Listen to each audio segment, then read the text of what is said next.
কেউ ফেলল না। একা ওই নপুংসকের সরাত হাতে অর্ধেক সংগ্রাম নিয়েছে, অর্ধেক পৃষ্ঠ প্রদর্শন করে চলে গেল। ভীষ্ম, দ্রোণ, সকলেই কৃপাচার্য কেউ দুটো দিন যুদ্ধ করতে পারল না। ধৈর্য করে এটি শোচনীয় পরাজয়। কিন্তু এই নপুংস মানুষ না সাক্ষাৎ জন, এটা আমার এত সৈন্য বিধ্বস্ত করে দিল। ওকে ওকে হঠাৎ যুদ্ধ বন্ধ হলো কেন?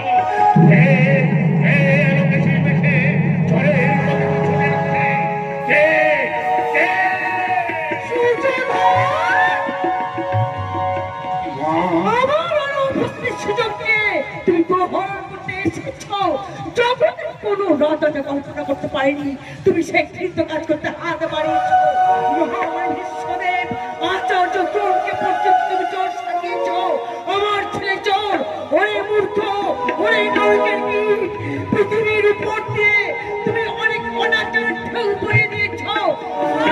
যা পৃথিবী সইতে পারে, কিন্তু আমি সইব না। কেন সইবে না মা? আমি তো মাটি ঘুরে বেরিয়ে আসিনি। জন্ম মুহূর্তে আমি তো দানবের আকার ধারণ করিনি। সব শিশুর মতো আমি উপদেবতা হয়ে এসেছিলাম। তবে কোন অধিকারে তুমি আমার প্রাপ্য সম্পদ যুধিষ্ঠিরকে দান করো শুনি?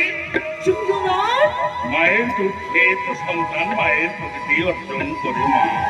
যে সন্তানকে তুমি একটা দুধ দিলে না, সেই সন্তান তোমার প্রকৃতি কোথায় খুঁজে পাবে জননী? সেও তো এত অনাচারী হয় না।